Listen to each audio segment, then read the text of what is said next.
오프닝 대본 7화 8화용.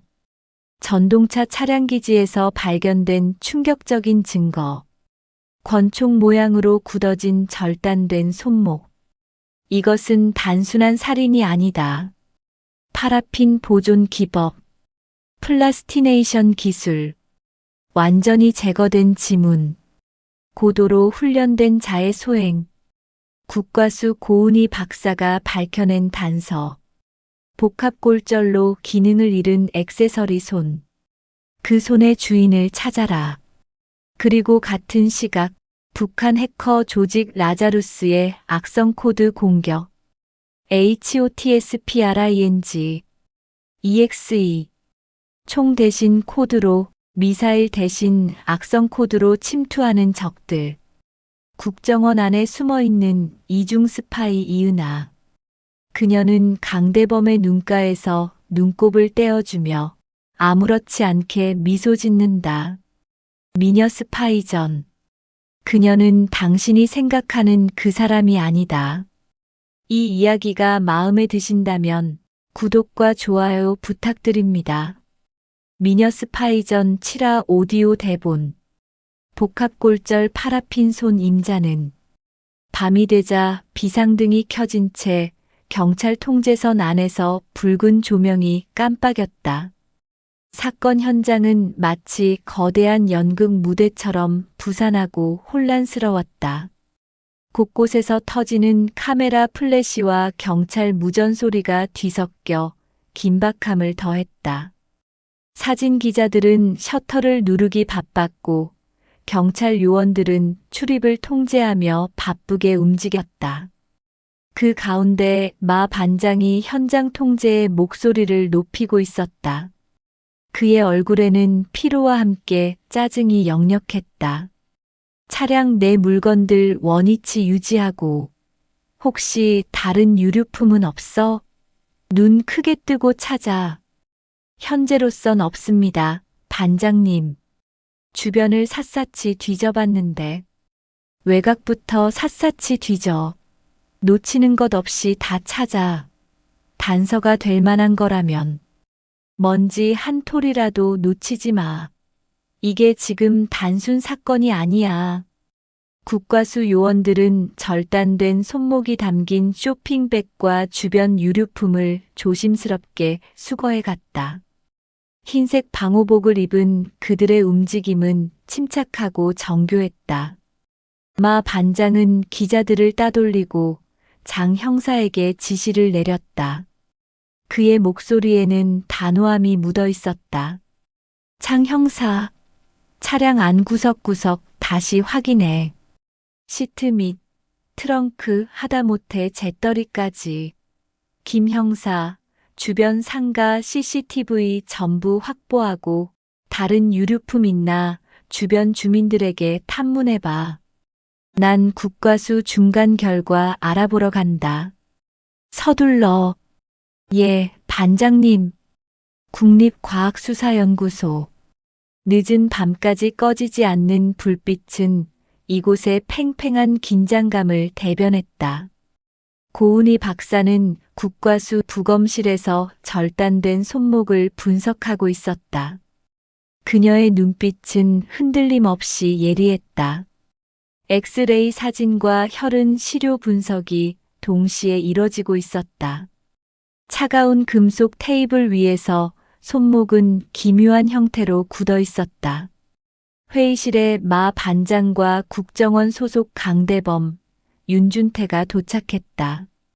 세 사람의 표정은 침통하면서도 무언가를 간절히 알고 싶어하는 절박한 눈빛으로 가득했다. 고은희 박사는 이미 그들을 기다리고 있었다. 그녀의 차분하고 단호한 태도는 그 어떤 긴박한 상황에서도 흔들림이 없었다. 늦은 시간인데도 이렇게 와주셔서 감사합니다. 오늘 세 분을 특별히 부른 이유는 제 촉이 이상해서입니다.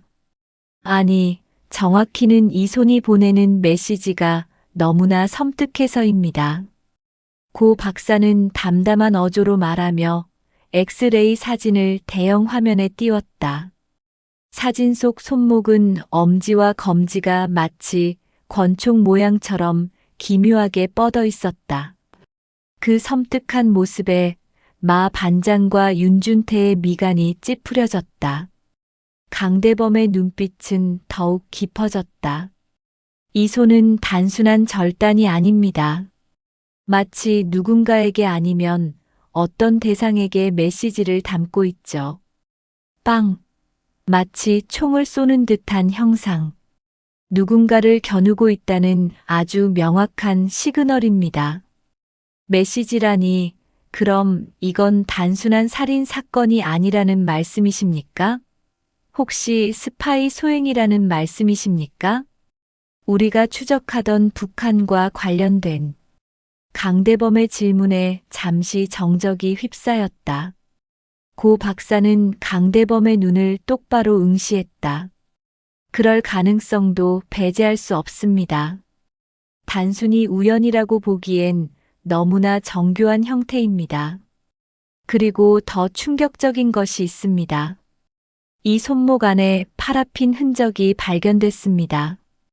보통 시신 보존에 쓰이는 물질이죠. 파라핀이라면 촛농 같은 건가요?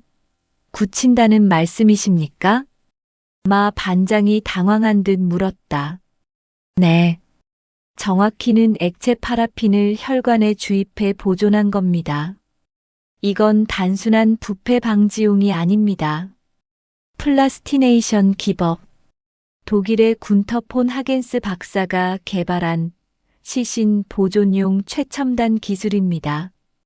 주로 해부학 교육용이나 전시용으로 시신을 영구 보존할 때 사용하죠. 그걸 누가, 왜 이 손목에다 사용했다는 말입니까? 대체 무슨 목적으로? 윤준태의 얼굴에 경악이 스쳤다. 절단된 손목을 권총 모양으로 굳히고 이처럼 최첨단 보존 기술까지 사용한 정황상 단순 엽기 살인이 아니라는 거죠. 누군가에게 아주 강력하고 명확한 메시지를 남긴 겁니다. 단순한 살인이 아니라 고도로 훈련된 자해 소행일 가능성이 높습니다. 그럼 지문은요? 가장 기본적인 단서인데 지문은 남아 있습니까? 마 반장이 다급하게 물었다. 지문은 완전히 제거됐습니다. 손가락 끝 피부가 완전히 벗겨진 상태였습니다. 아주 잔인하고 정교한 방법으로요. 신원을 특정하지 못하게 하려는 의도적인 행위로 보입니다. 그런데 이 손은 신원 파악할 방법이 전혀 없습니까? DNA라도. 강대범이 물었다. DNA는 확보했습니다만 국내 데이터베이스에 등록된 정보는 아직 없습니다. 그리고 이 손은 손바닥 피부가 거의 없잖아요. 속 지문도 없고. 그래서 거의 불가능에 가깝습니다. 그래도 뭐라도 찾아봐야죠. 포기할 단계는 아닙니다. 다른 단서가 될 만한 건 없나요? 아주 미세한 것이라도 좋습니다. 마 반장이 궁금한 눈빛으로 고 박사를 쳐다보았다. 다행히 현재 지문을 통한 신원 파악은 어렵습니다만 X선 사진을 통해 볼 때 이 손은 일반적인 손이 아닌 장식용 손으로 추정됩니다. 장식용 손이라면 그게 무슨 의미입니까? 의수 같은 건가요? 강대범이 되물었다. 아니요. 의수는 아닙니다. 요즘 젊은이들 사이에서 유행하는 액세서리처럼 사용했을 가능성이 높습니다. 액세서리요? 그게 가능합니까? 윤준태가 믿기지 않는다는 듯 되물었다. 그렇죠. 예전에 무거운 물체에 의해 지식여져 심한 복합골절을 당해서 손의 기능을 거의 하지 못했을 거예요. 신경과 근육이 심하게 손상되어 사실상 마비 상태였을 겁니다. 그러니까 그냥 액세서리처럼 달고만 다녔을 겁니다. 외관상으로는 멀쩡해 보이지만 실제로는 거의 움직이지 못하는 손이었겠죠. 그 정도로 손 상태가 엉망입니까? 그럼 병원 기록이 남아있을 가능성이 높겠네요. 마 반장의 얼굴에 희망의 빛이 스쳤다. 네, 그렇습니다. 복합골절 수술은 큰 수술이기에 분명히 기록이 남아있을 겁니다. 병원 쪽이나 의료보험공단 쪽으로 명단을 찾으면 될 겁니다. 고 박사는 모형 손을 보여주면서 설명에 힘을 실었다. 그럼 한 가지 팁을 더 드리겠습니다. 과거 병원 기록에서 오른손에 심한 복합골절이 생겨 수술을 받은 환자들을 검색하고 대조를 해나가면 신원 파악이 빠를 겁니다. 특히 기능 상실로 인한 장애 진단 기록까지 있다면 더 확실하겠죠. 아, 그 아이디어 좋습니다. 아주 유력한 단서가 될 것 같습니다. 먼저 병원 의료 기록을 먼저 찾아보도록 하겠습니다. 고 박사님, 정말 감사합니다. 마 반장이 고 박사에게 허리 숙여 인사했다. 경찰에서 혹시 단서라도 나오면 저희한테도 바로 연락 주시기 바랍니다. 이 사건은 단순히 경찰의 관할을 넘어선 문제입니다. 대범은 마 반장을 쳐다보며 공손하게 인사를 했다. 그의 눈빛은 고은희 박사를 향해 알 수 없는 의미를 담고 있었다. 국과수 복도를 걸으면서 강대범은 윤준태에게 다시 한번 강조했다. 이건 시작이야. 놈들이 우리에게 메시지를 보냈어. 아주 도발적인 메시지. 우리는 그걸 해독해야 돼. 그리고 그 손의 주인을 반드시 찾아내야 한다. 강대범은 운전을 하면서 고 박사의 브리핑을 복기해 보았다. 그의 머릿속은 복잡하게 돌아갔다. 파라핀 보존, 권총 모양 손, 그리고 제거된 지문. 모든 것이 이 사건이 심상치 않음을 알리고 있었다. 윤 팀장, 고 박사 은근 똑똑하고 맥을 제대로 탁탁 짚던데. 보통 사람 같지 않아. 강 선배, 내가 오늘 나오면서 좀 알아봤는데 고 박사가 우리 국정원 전담 지원 국과수 요원이래. 법의학 전문 박사이고 그쪽에선 뛰어난 재원인 모양이던데. 이미 국정원 내부에서도 실력을 인정받은 에이스라고 하더군요. 어쩐지 뭔가 다른 기운이 느껴졌어. 뭐랄까 단단하면서도 단아하더라고. 쉽게 볼 스타일은 아니야. 게다가 침착하기까지 하고. 강 선배가 딱 좋아하는 스타일인 모양이지. 여자들한테 그토록 무관심한 사람이 그새 고 박사 스타일 파악도 다 하고. 희한하네. 윤준태가 능글맞게 웃으며 놀렸다. 아니, 그런 의미는 아니고 사람을 척 보니까 괜찮다 싶더라고. 실력도 있고 태도도 진지하고. 그 말이 그 말이지. 내가 고 박사 얘기 좀 들었는데 알려줘? 아주 흥미로운 이야기들이 많아. 내가 어떻게 알아? 국과수에 어디 아는 친척이라도 있어? 강대범이 궁금한 눈빛으로 준태를 쳐다보았다. 아는 후배가 거기 연구원으로 있어. 살짝 들은 얘기가 있지. 아주 소름 돋는 이야기들도 있어. 그래, 그럼 앞으로 준태한테 잘 보여야 되겠네. 고 박사님에게 연락할 일이 있을 때 내 후배를 통해서 부탁해야겠군. 무슨 얘기부터 해줄까? 밤새 들어도 모자랄 이야기들이 산더미인데. 야, 그러니까 꼭 중매쟁이 같다. 할 일 없는 중매쟁이. 고 박사는 시신 옆에서 잠을 잔 적도 있대. 문제의 실마리가 풀리지 않으면.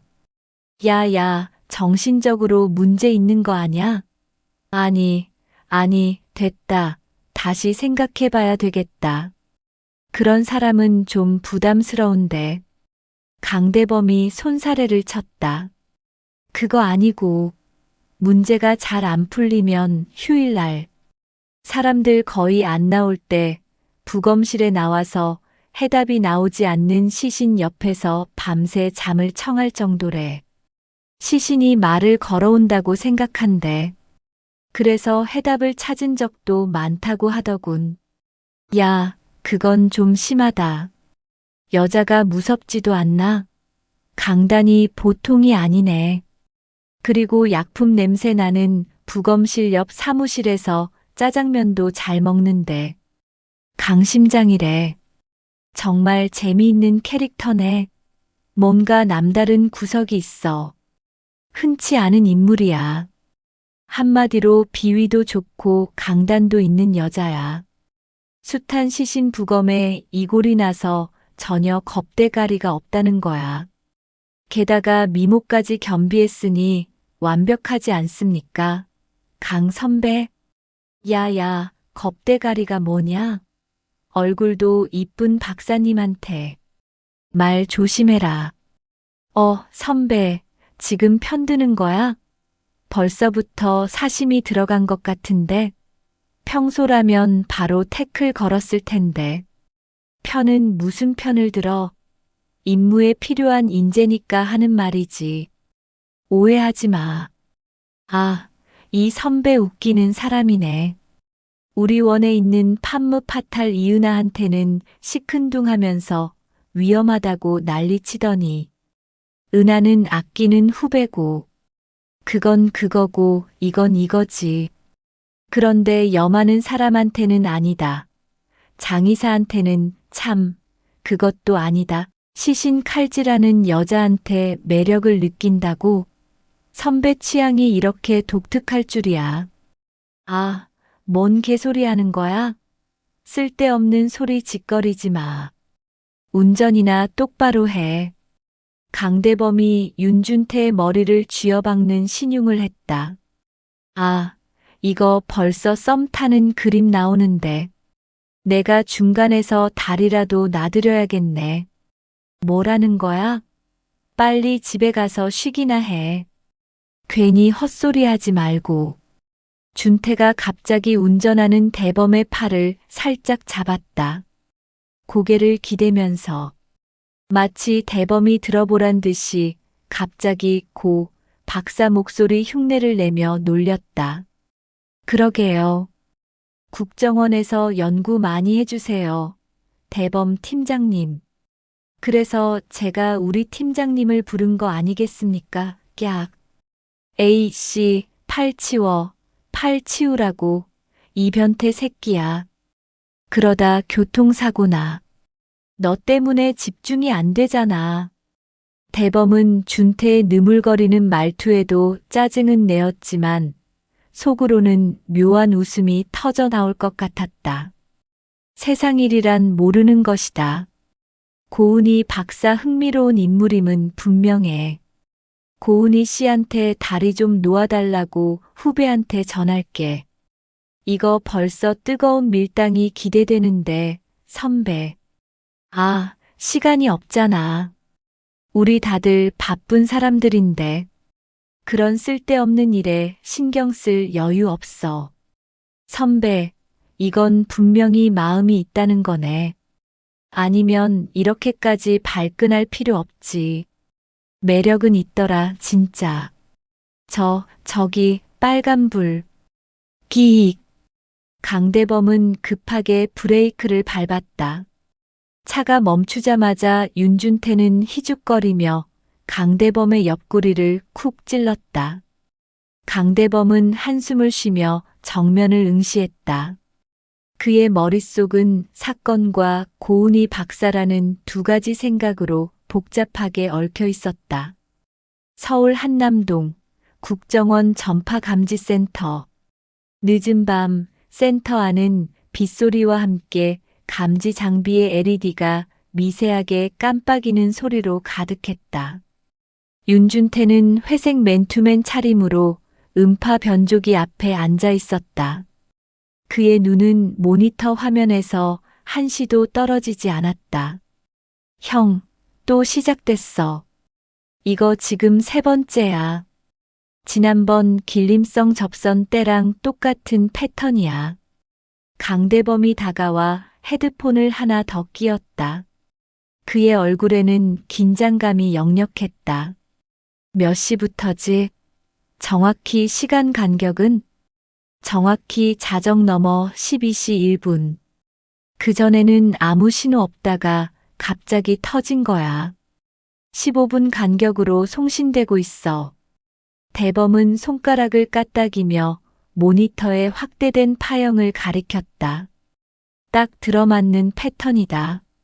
시간 간격, 반복 주파수, 메시지 길이까지 누군가 우리에게 전파를 일정 간격으로 쏘고 있어. 그것도 아주 고의적으로. 단순한 오류가 아니야. 근데 이거 음파 변조 쪽도 아닌 것 같아. 숫자야. 난수 같아 보이는데. 암호방송이군. 우리가 찾던 그놈들이 움직이는 신호야. 잠시 후 헤드폰에 노이즈가 낀 노래 한 구절이 흘러나왔다. 그 노랫소리는 왠지 모르게 음산하고 섬뜩하게 느껴졌다. 남모르는 들가에 남모르게 피는 꽃처럼, 외로운 밤하늘에 빛나는 별처럼. 이건 북한 암호 전문 방송에서 쓰는 서곡이잖아. 건드리면 안 되는 신호다. 길림성에게 보내는 메시지일 가능성이 높아. 강대범의 목소리가 낮게 깔렸다. 그렇다면 접선 지령이 또 나왔다는 건데. 이번에는 또 어떤 임무를 하다라는 걸까요? 준태가 화면을 캡처하며 중얼거렸다. 그의 손놀림은 바빴다. 5자리 숫자. 2번 반복. 육성 낭독. 맞지? 그래. 형식은 교본 그대로야.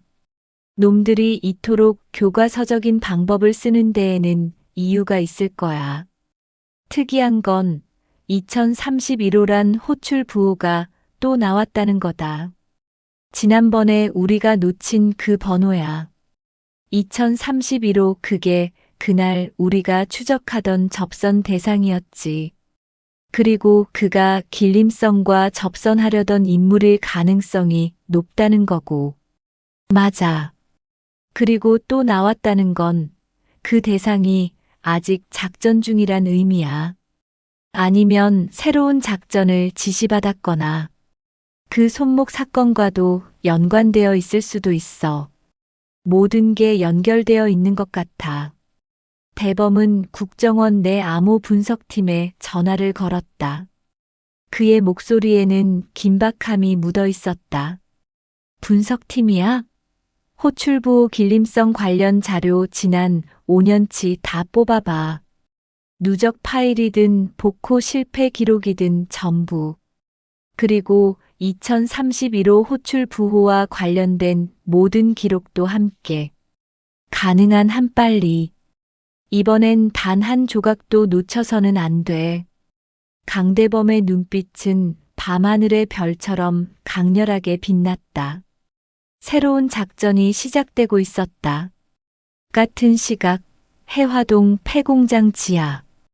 이은하는 폐쇄된 컨베이어 벨트 옆에 설치된 무전기를 만지작거리고 있었다.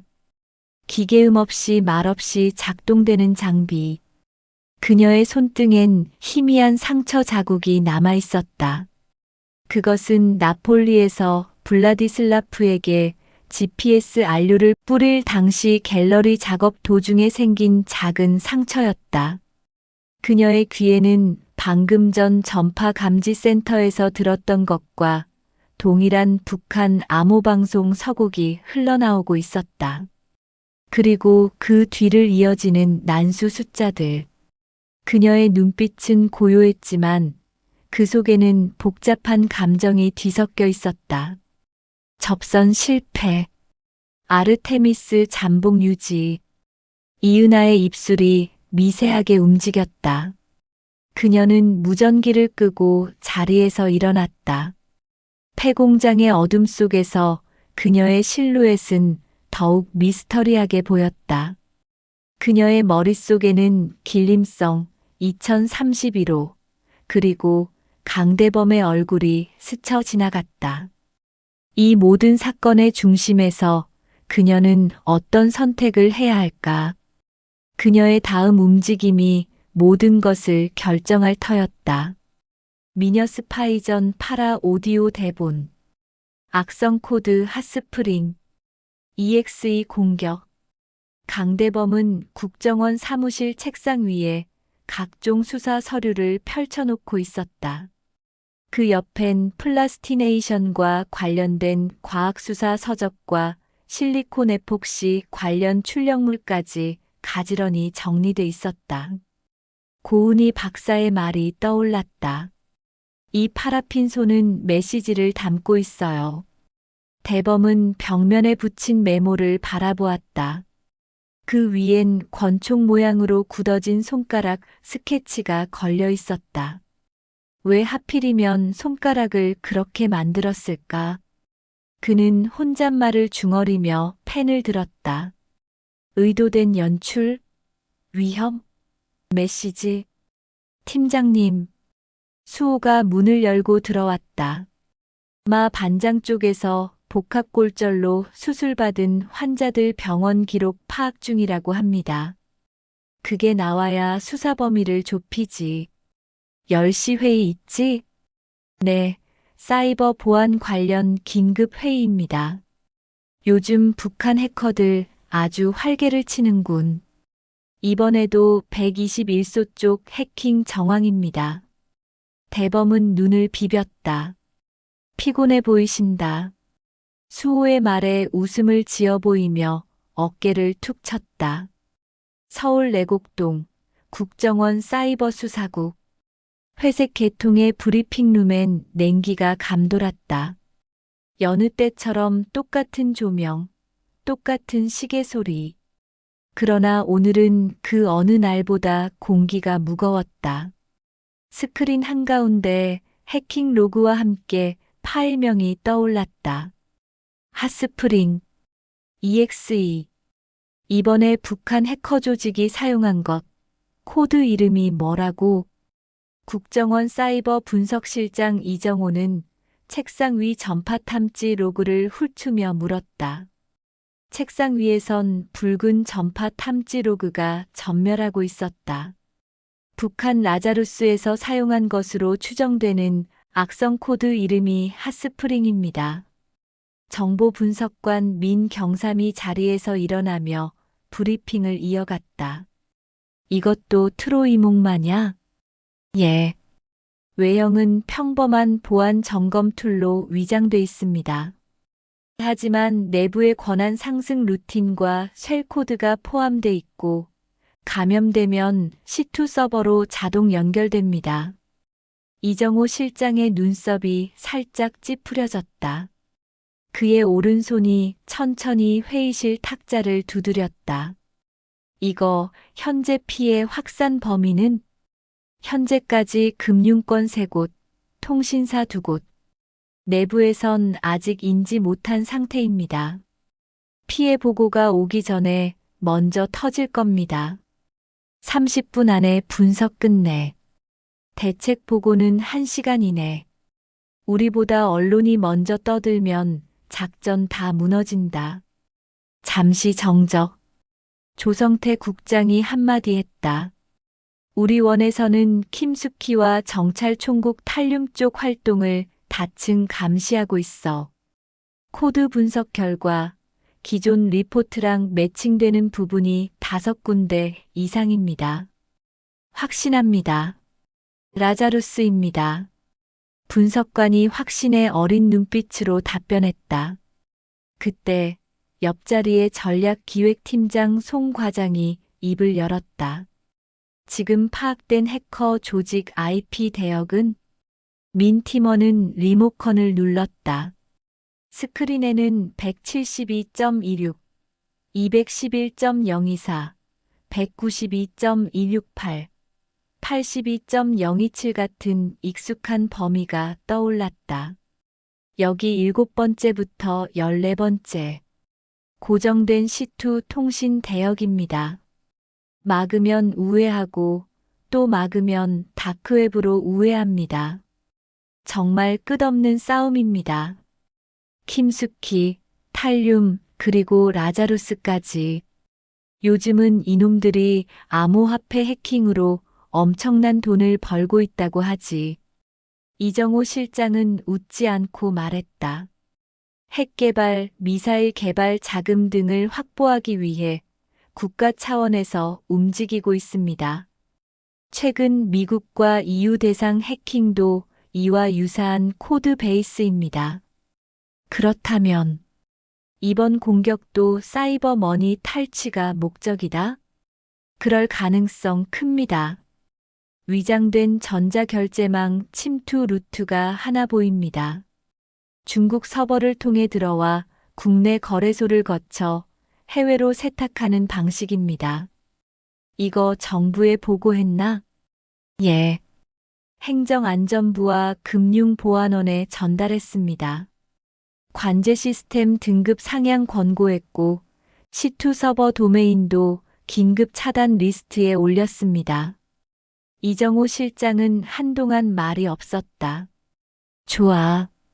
지금부터 3시간 안에 대응 가이드 전 부처에 전파해.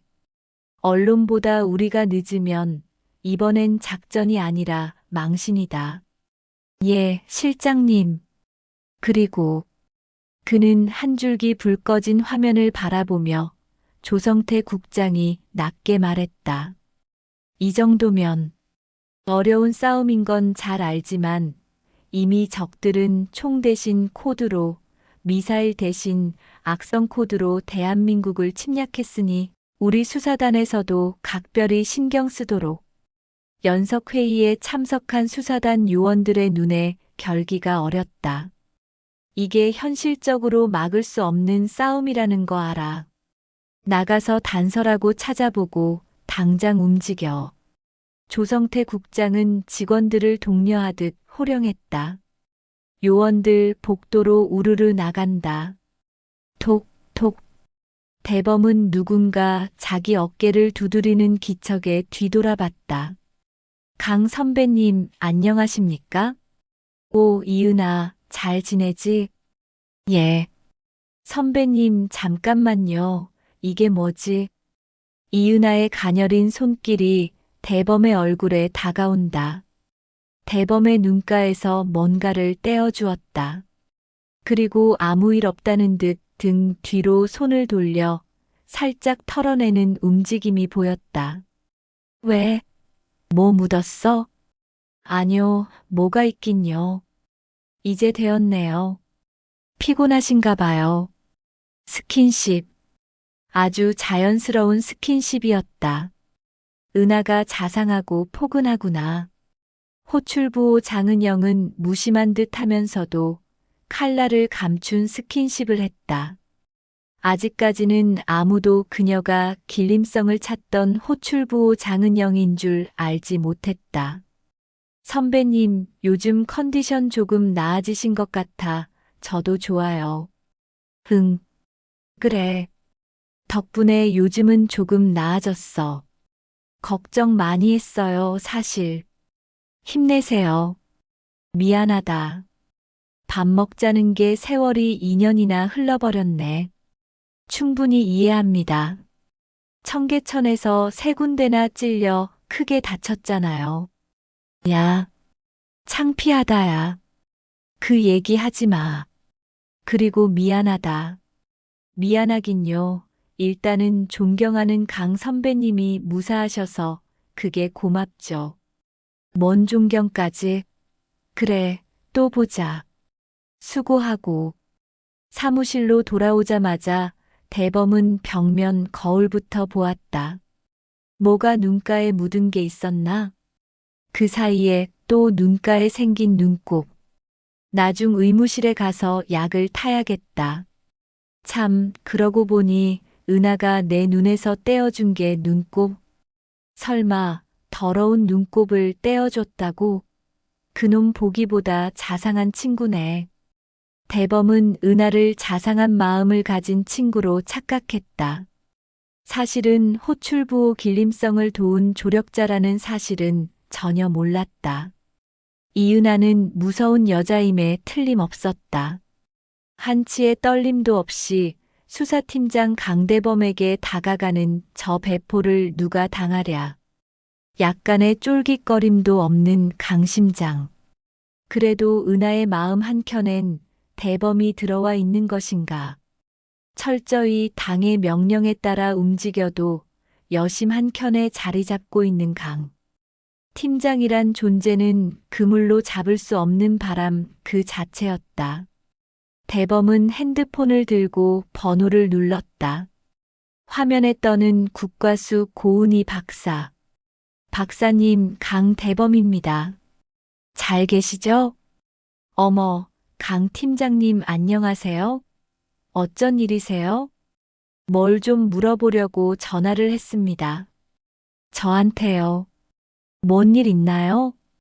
다른 게 아니라 저번에 말씀하신 인체 신비전에 사용되는 플라스티네이션 기법에 대해 궁금한 게 있어서요. 아, 공부에 대한 열의가 대단한데요. 저도 어려운 파트인데 사체에 있는 피를 포함한 액체를 빼내는 게 죄송해요. 갑자기 급한 감정이 들어와서 끊어야 되겠습니다. 한번 찾아오세요.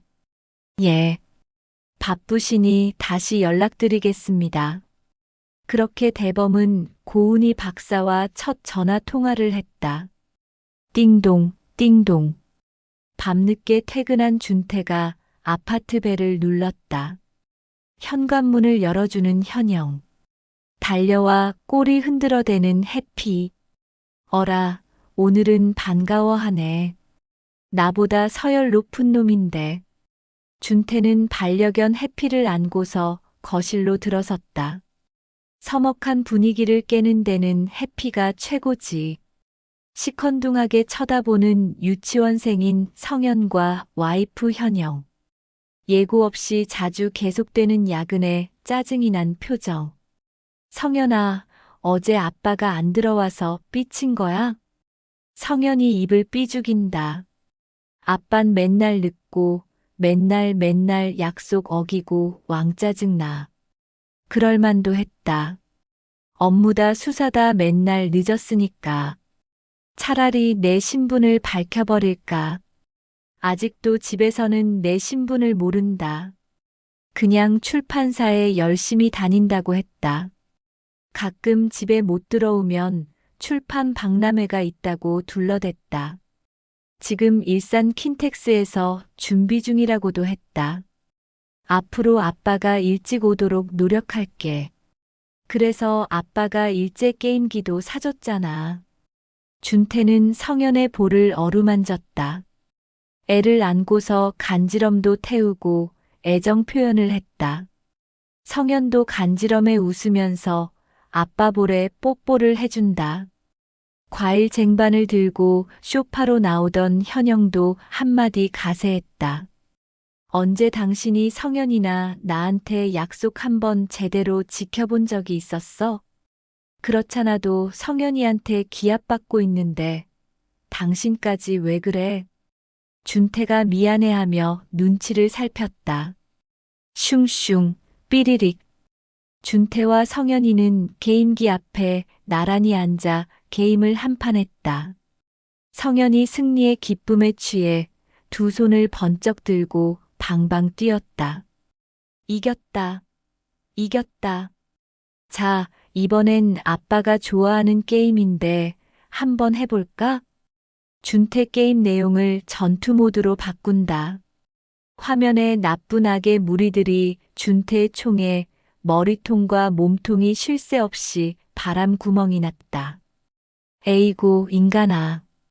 누가 당신 총잡이 아닐래까봐 자랑하는 거야, 뭐야? 현영은 소파 방석을 준태에게 던지고 일어선다. 준태는 방석을 맞고 쓰러지면서 아양을 떨었다. 왜 그래?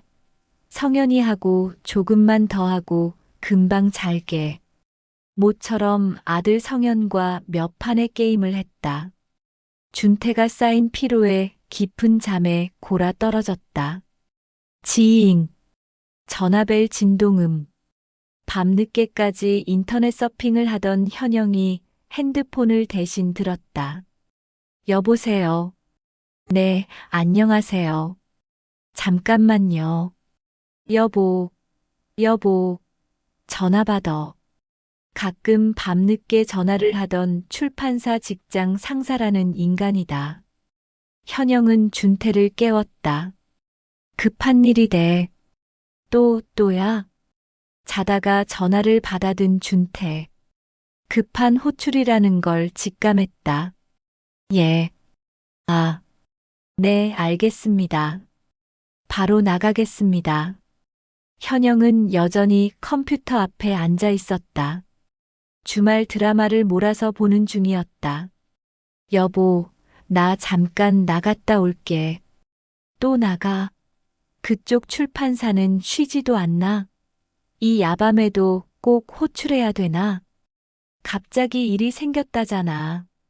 누가 보면 당신이 24시간 나라 지키는 국정원 요원인 줄 알겠다. 뭐야? 현영은 짜증스레 불만을 토로한다. 여보, 미안해. 금방 갔다 올게. 야, 언제 금방 갔다 온다고 해서 금방 왔어? 속옷이나 챙겨가지고 가. 현영이가 좀 챙겨주면 안 될까? 네, 그럴 줄 알고 아예 하나 준비해 두었으니 들고 가. 고마워, 현영아. 적당히 충성해라. 회사에 목숨 걸일 있어? 뭐 그렇게 대단한 회사라고. 부항. 준태는 가속 페달을 밟으며 울리는 핸드폰을 들었다. 핸드폰에서 강대범 팀장의 흥분한 목소리가 들렸다. 윤 팀장, 생각났어. 복합골절 당했던 액세서리 손임자. 엔딩 대본 7화, 파라용. 절단된 손목의 주인. 복합골절 병원 기록을 뒤지던 그 순간 강대범의 머릿속에 번개처럼 스쳐 지나간 기억. 윤 팀장, 생각났어. 복합골절 당했던 액세서리 손임자. 과연 그 손의 주인은 누구인가? 그리고 고은희 박사와의 첫 전화 통화. 한번 찾아오세요. 조심스럽게 시작되는 두 사람의 인연. 한편 이은하는 오늘도 아무렇지 않게 강대범의 곁을 맴돈다. 자상한 후배인 척 칼날을 감춘 채. 북한 암호방송 2031호. 라자루스 해킹 공격. 그리고 절단된 손목의 메시지. 모든 퍼즐이 하나씩 맞춰지기 시작한다. 다음 이야기가 곧 펼쳐집니다. 미녀 스파이전. 그녀는 당신이 생각하는 그 사람이 아니다. 구독과 좋아요로 응원해 주시면 더욱 흥미진진한 이야기로 찾아뵙겠습니다. 감사합니다.